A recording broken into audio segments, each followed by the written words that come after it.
Private sector లాగా performance బట్టి salaries పెంచొచ్చు కదా. ఈ సెంట్రల్ గవర్నమెంట్ ఎంప్లాయీస్ అందరికీ ఒకేలా శాలరీస్ పెంచితే పెర్ఫార్మెన్స్ ఎక్కడి నుంచి పెరుగుతుంది? హలో అండి, వెల్కమ్ టు ఆన్ న్యూస్. మొత్తానికి నిన్న నరేంద్ర మోడీ గారు మనకి 8th పే కమిషన్ అప్రూవల్ ఇచ్చేశారు. దీనిని మన union information and broadcasting minister Ashwini Vaishnaw garu మనకి అఫీషియల్ గా అనౌన్స్మెంట్ కూడా ఇచ్చేశారు. సో అఫీషియల్ గా కన్ఫర్మ్ 8th పే కమిషన్ అనేది 2026 జనవరి 1 నుంచి అమల్లోకి వస్తుంది. 100% కన్ఫర్మ్, అఫీషియల్ కన్ఫర్మ్ వచ్చేసింది. సో దీనికన్నా ముందు ఏమైందంటే, సో ఇంతకన్నా ముందు జరిగిన పార్లమెంట్ డేస్ లో కానీ ఇక్కడ డిస్కషన్స్ వచ్చినప్పుడు అడిగినప్పుడు గవర్నమెంట్ నుంచి అంటే 8th పే కమిషన్ స్టార్ట్ చేసే ఆలోచన మాకు ఎవరికి లేదు, ఎప్పుడు స్టార్ట్ చేస్తామో తెలియదు, అసలు స్టార్ట్ చేస్తామో లేదో తెలియదు అన్నట్టుగా మాట్లాడేసేసరికి సెంట్రల్ గవర్నమెంట్ ఎంప్లాయీస్ అందరికీ కూడా ఒక రకమైన నిరుత్సాహం వచ్చేసింది. అంటే 8th పే కమిషన్ ఉంటుందా, ఉండదా, పెంచుతారా, పెంచరా ఇలాగ ఉండిపోయింది.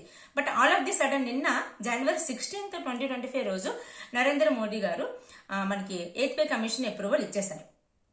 దీంతో అసలు సెంట్రల్ గవర్నమెంట్స్ అంటే ఇంక్లూడింగ్ రైల్వే డిపార్ట్మెంట్ అందరికి ఎవ్వరికి కూడా అసలు ఆనందానికి హద్దులు లేకుండా పోయాయి. సో ఇందులో మాత్రం అసలు ఒక తీపి కబురు అందించింది గవర్నమెంట్ అనే చెప్పాలి. అయితే ఇప్పుడు ఆల్ ఆఫ్ ది సడన్ నిన్న మొన్నటి వరకు కూడా అడిగితే మాకు ఆలోచన లేదు అది ఇది అని చెప్పిన వాళ్ళు సడన్ గా ఎందుకని అప్రూవల్ ఇచ్చారు అంటే దీనికి అంటే కొంతమంది అనేది ఏంటంటే మనకి ఫిబ్రవరిలోనే ఢిల్లీ అసెంబ్లీ ఎలక్షన్స్ ఉన్నాయి కాబట్టి దాని గురించి కానీ వాటి క్యాంపెయినింగ్ చేస్తున్నప్పుడు కానీ పబ్లిసిటీ చేసుకుంటున్నప్పుడు కానీ వాళ్ళు చెప్పిన మాటలు ఏంటి అంటే సిటిజన్ యొక్క ఇన్కమ్ పెంచుతాము సో అని చెప్పిన మాట నిలబెట్టుకోవడం కోసం సో ఇది ఇంప్లిమెంట్ చేస్తున్నామని చెప్పడానికి సో ఇది all of the sudden approval ఇచ్చారు అని చెప్తున్నారు. So reasons what ever it is వదిలేయండి. బట్ మనకి 8th పే కమిషన్ అప్రూవల్ ఇవ్వడం అనేది చాలా సంతోషకరమైన విషయం. అసలు ఈ 8th పే కమిషన్ ఏంటి, 7th పే కమిషన్ ఏంటి అంటే మనకి 1947 నుంచి కూడా ఈ పే కమిషన్స్ అనేవి స్టార్ట్ అయ్యాయి. మనకి స్వతంత్రం వచ్చిన దగ్గర నుంచి ఒక్కొక్క first pay commission 10 years duration అనమాట. సో అలా 7 పే కమిషన్స్ అయ్యాయి ఇప్పటి వరకు. ఇది 8th pay commission. 8th pay commission లోని శాలరీస్ అయితే మాత్రం భారీగా పెరగబోతున్నాయండి. సో ఇందులో అయితే నో డౌట్ ఎట్ ఆల్ అని అనుకుంటున్నారు. లాస్ట్ 2 పే కమిషన్స్ అబ్జర్వ్ చేసిన దాని ప్రకారం చూసుకుంటే for example 6th pay commission లో చూసుకుంటే ఫిట్మెంట్ ఫ్యాక్టర్ 1.86 ఉంది. అలాగే 7th పే కమిషన్ లో మనకి ఫిట్మెంట్ ఫ్యాక్టర్ చూసుకుంటే 2.57 ఉంది. దాని ప్రకారం చూసుకుంటే ఇప్పుడు 8th పే కమిషన్ లో మినిమం 2.57 కన్నా ఎక్కువనే ఇస్తారు అనుకుంటున్నారు. లేదు అంటే ఎంత తగ్గించినా సరే 2.26 నుంచి 2.86 లోపు కానీ 2.26 నుంచి 2.57 లోపు కానీ కన్ఫర్మ్ గా ఉంటుంది అని ప్రెడిక్షన్ చేస్తున్నారు. ఎందుకంటే దీనికి కూడా కొన్ని రీజన్స్ ఉన్నాయి. ఫస్ట్ ఆఫ్ ఆల్ మనకి ఈ రెండు చూసుకుంటుంటే క్రమేపీ ఫిట్మెంట్ ఫ్యాక్టర్ అనేది పెరుగుతుంది. అలాగే దాంతో పాటు మనకి శాలరీ కన్నా మనకున్న ఖర్చులు కానీ మనకున్న రెస్పాన్సిబిలిటీస్ కానీ మన చుట్టూ కాస్ట్ ఆఫ్ లివింగ్ కానీ విపరీతంగా పెరిగిపోయింది. వచ్చిన శాలరీతో మన ఖర్చుని కంపేర్ చేయడానికి కూడా అవ్వట్లేదు. అంత పెరిగిపోయిన సిచ్యువేషన్ లో ఖచ్చితంగా కూడా 8th పే కమిషన్ అనేది ఫిట్మెంట్ ఫ్యాక్టర్ అనేది ఖచ్చితంగా 7th pay commission fitment factor కన్నా ఎక్కువగానే ఉంటుంది అని ప్రెడిక్ట్ చేస్తున్నారు. ఇదంతా ప్రెడిక్షన్ మాత్రమే, ఎక్కడ కూడా అఫీషియల్ గా ఎవరు కూడా అనౌన్స్మెంట్ చేయలేదు. సో మనకి అశ్విని వైష్ణవ్ గారు చెప్పిన ప్రకారం, మినిస్టర్ అశ్విని వైష్ణవ్ గారు చెప్పిన ప్రకారం ఏంటి అంటే వాళ్ళు ఫస్ట్ ఆఫ్ ఆల్ ఇప్పుడు ఒక కమిషన్ ఏర్పాటు చేస్తారు. ఆ కమిషన్ ప్రకారం అంటే ఇప్పుడు 1 year ముందే అనౌన్స్మెంట్ వచ్చింది కాబట్టి ఈ 1 year లో వాళ్ళు రీసెర్చ్ చేసి అందరి దగ్గర నుంచి సజెషన్స్ తీసుకొని ఎలా ఉంటే బాగుంటుంది, ఎంత చేస్తే బాగుంటుంది, ఇవన్నీ ఎంప్లాయీస్ దగ్గర నుంచి, గవర్నమెంట్ నుంచి, స్టాఫ్ నుంచి, లేదంటే పబ్లిక్ నుంచి, ఇంకా ప్రతిపక్షాల నుంచి, అన్ని డిపార్ట్మెంట్స్ నుంచి కూడా తీసుకొని ఎంత పెంచితే బాగుంటుంది, ఎలా అయితే వాళ్ళకి అఫోర్డబుల్ ఉంటుంది, ఇవన్నీ కూడా మేము ఒక కమిషన్ పెట్టి కమిషన్ వచ్చిన ఇన్ఫర్మేషన్ ప్రకారం అప్పుడు డెసిషన్ తీసుకుంటాం అని చెప్పారు. అంటే అప్పుడు దాని తర్వాత కమిషన్ ఏర్పాటు చేసిన తర్వాత వాళ్ళు అంత ఎంక్వైరీ తీసుకున్న తర్వాత అప్పుడు మనకి ఫిట్మెంట్ ఫ్యాక్టర్ ఎంత ఉంటుంది అనేది అఫీషియల్ గా ఇన్ఫార్మ్ చేస్తారు. అయితే నార్మల్ గా ప్రెడిక్ట్ చేసుకుంటే last fitment factor 7th pay commission fitment factor 2.57 ఉంది కాబట్టి అంతున్నా దానికన్నా కొంచెం ఎక్కువ ఉండి 2.8 వరకు వెళ్ళినా సరే ఫర్ ఎగ్జాంపుల్ ఒక వ్యక్తి శాలరీ బేసిక్ శాలరీ అలవెన్సెస్ కాకుండా ఉన్న బేసిక్ శాలరీ 18,000 ఉంది అనుకోండి. దాని ప్రకారం అప్ టు 2.86 వరకు వెళ్తుందని అనుకుంటున్నారు. ఒకవేళ అంతవరకు నిజంగా వెళ్తే మాత్రం ఆమె శాలరీ 51,480 రూపీస్ వరకు వెళ్లే ఛాన్సెస్ ఉన్నాయండి. సో దీని తర్వాత ప్లస్ అలవెన్సెస్ అన్ని ఉంటాయి కాబట్టి అవి యాడ్ ఆన్ అవుతుంటాయి పర్సెంటేజ్ దాన్ని బట్టి యాడ్ ఆన్ అవుతుంటాయి కాబట్టి ఓవరాల్ గా అలా ఉంటుంది.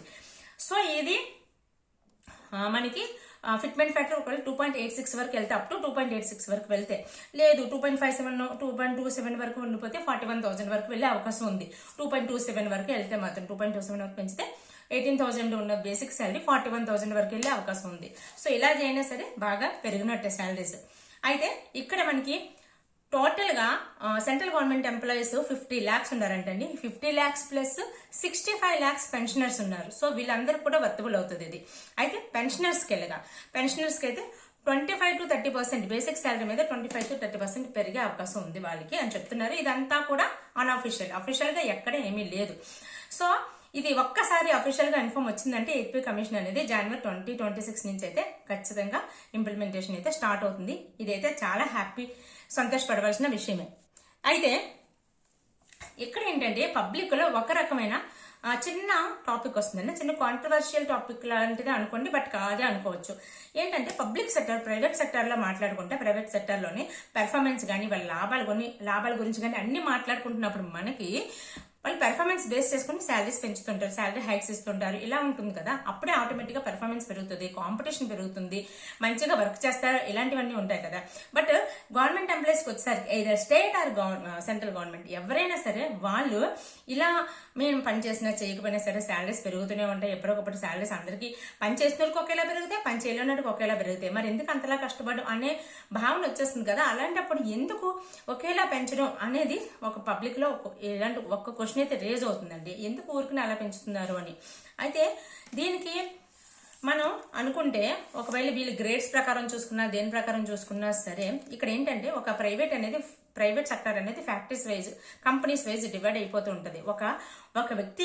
ఒక వ్యక్తి మీద ఆధారపడే వ్యక్తి తీసుకోవాల్సిన డెసిషన్స్ ఆ వ్యక్తి డెసిషన్ బట్టి పెర్ఫార్మెన్స్ బేస్ చేసుకుని చేస్తారు. బట్ ఇక్కడ ఎలా ఉంటుందంటే ఆర్గనైజేషన్స్ ఉంటాయి. అంటే రైల్వే డిపార్ట్మెంట్ ఒకటి, అందులో ఉన్న క్యాడర్స్ ప్రకారము, అందులో ఒక్కొక్కరు ఒక్కొక్క క్యాడర్ ప్రకారం వస్తుంటారు. ఆ క్యాడర్ ప్రకారము వాళ్ళకు ఉన్న రెస్పాన్సిబిలిటీస్ కూడా ఏవైనా ఉంటాయి. వాళ్ళ శాలరీస్ బట్టి, వాళ్ళ గ్రేడ్ లెవెల్స్ ని బట్టి, ఒక ఈ కమిషన్స్ లెవెల్స్ ని బట్టి వాళ్ళ శాలరీస్ పెరిగే అవకాశం ఉంటుంది.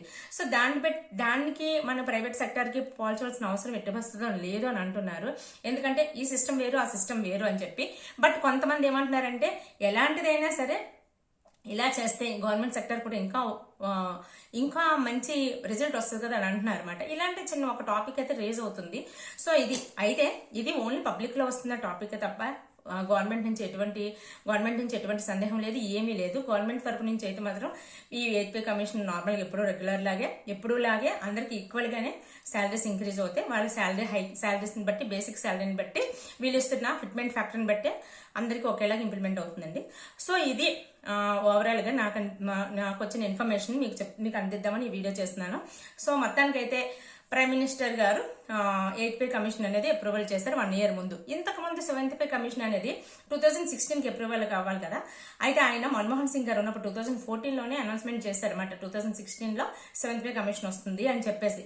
ఇప్పుడు ఈ 1 year కి ఇంకా మొన్న కూడా అడిగినప్పుడు ఇవ్వకపోయేసరికి సెంట్రల్ గవర్నమెంట్ ఎంప్లాయీస్ అయితే కొంచెం ఆందోళన పడిన విషయమే నిజమే కానీ ఇప్పుడైతే దానికి డబుల్ సంతోషపడుతున్నారు. సో ఇదండి, ఈ వీడియో మీకు నచ్చితే లైక్ చేసి షేర్ చేయండి.